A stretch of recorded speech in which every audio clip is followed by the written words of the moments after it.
Chicken మండి.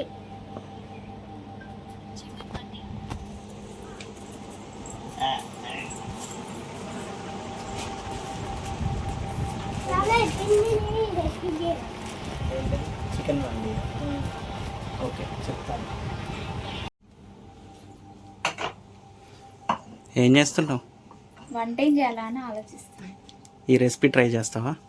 Chicken మండియా? అవును. Okay, let's make.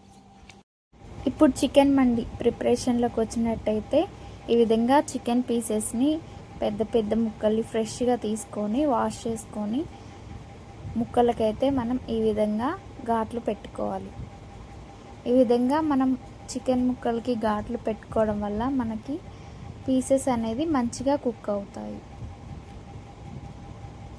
ఇప్పుడు chicken పీసెస్ని మనం సాల్ట్ వాటర్లో 1 గంట సేపు వరకు నానబెట్టుకోవాలి. దానివల్ల చికెన్ పీస్ అనేది సాఫ్ట్గా అవుతుంది. ఇప్పుడు మండి మసాలా కోసం ఒక మిక్సర్లో మిరియాలు, జీలకర్ర, ఇలాచి, జాజికాయ, దాల్చిన చెక్క, ధనియాలు వేసుకొని మెత్తగా మిక్సీ పట్టుకోవాలి. ఈ విధంగా మిక్సీ పట్టుకొని ఇప్పుడు దీంట్లోనే మనం ఉప్పు, నూనె, గరం మసాలా అయినా చికెన్ మసాలా అయినా మన ఇష్టం, కారం, అలాగే లెమన్ వేసుకొని మొత్తం కలుపుకోవాలి.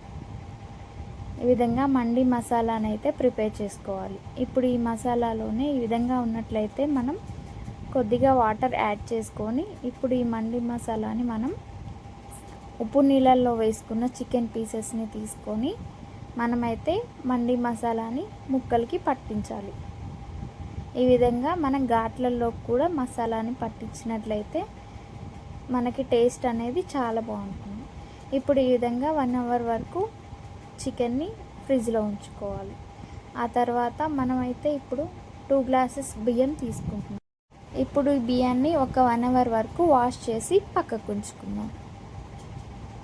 ఇప్పుడు ప్రాసెస్లోకి వచ్చినట్లయితే స్టవ్ ఆన్ చేసుకొని 2 గ్లాసెస్ బియ్యం తీసుకున్నాం కాబట్టి 4 గ్లాసెస్ వాటర్ని ఇప్పుడు స్టీమింగ్ కోసం ఈ విధంగా ఒక గిన్నె పెట్టుకొని అందులోనే మనం మ్యారినేట్ చేసి పెట్టుకున్న చికెన్ పీసెస్ని వేసుకోవాలి. ఈ విధంగా మూత పెట్టుకొని 20 మినిట్స్ లో ఫ్లేమ్లో, 20 మినిట్స్ హై ఫ్లేమ్లో ఉడికించుకోవాలి. మధ్యలో మనం ముక్క ఉడికిందా లేదా ఈ విధంగా ఫోర్క్తో గుచ్చి చూసినట్లయితే మనకి చెంచా అనేది లోపలికి దిగినట్లయితే ఈ విధంగా ముక్క అయితే సాఫ్ట్గా ఉడికినట్టు మనం అర్థం చేసుకోవాలి. ఇప్పుడు మనం ముక్క ఉడికిన తర్వాత స్టవ్ ఆఫ్ చేసి పక్కకు తీసుకోవాలి. ఇప్పుడు కింద మిగిలిన స్టీమ్ వాటర్ పక్కకు తీసుకొని ఇప్పుడు రైస్ ప్రాసెస్లో ఇంకో గిన్నెలో ఆయిల్ వేసుకొని ఆనియన్స్ వేసుకొని ఆనియన్స్ గోల్డెన్ బ్రౌన్ కలర్ వచ్చిన తర్వాత అల్లం వేసుకోవాలి. ఇందులోనే మనం మండి మసాలాని వేసుకొని మొత్తం కలుపుకోవాలి. ఇప్పుడు స్టీమింగ్ వాటర్ ఉంటాయి కదా, అవి 1 గ్లాస్ వచ్చాయి. ఇప్పుడు 3 గ్లాసెస్ వాటర్ని యాడ్ చేసుకోవాలి. ఇప్పుడు వాటర్ అనేది బాయిల్ అవ్వనివ్వాలి.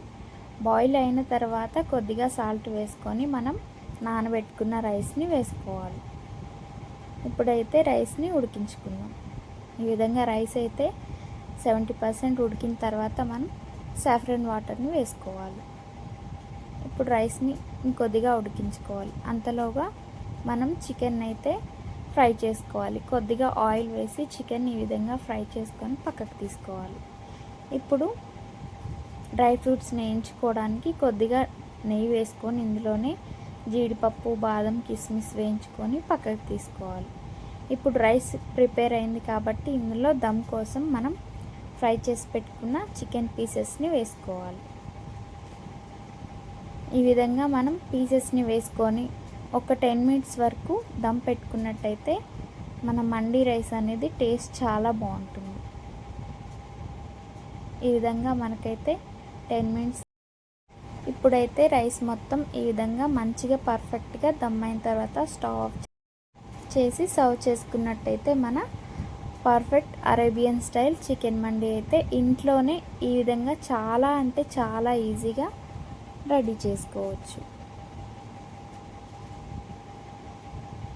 చూశారు కదా ఎంత సింపుల్ ప్రాసెస్. మీరు కూడా ట్రై చేయండి. అయితే ప్రిపేర్ అయింది. ఇప్పుడు టేస్ట్ చూద్దాం. మండీ టేస్ట్ అయితే చాలా బాగుంది. మీరు కూడా ట్రై చేయండి. Thanks for watching.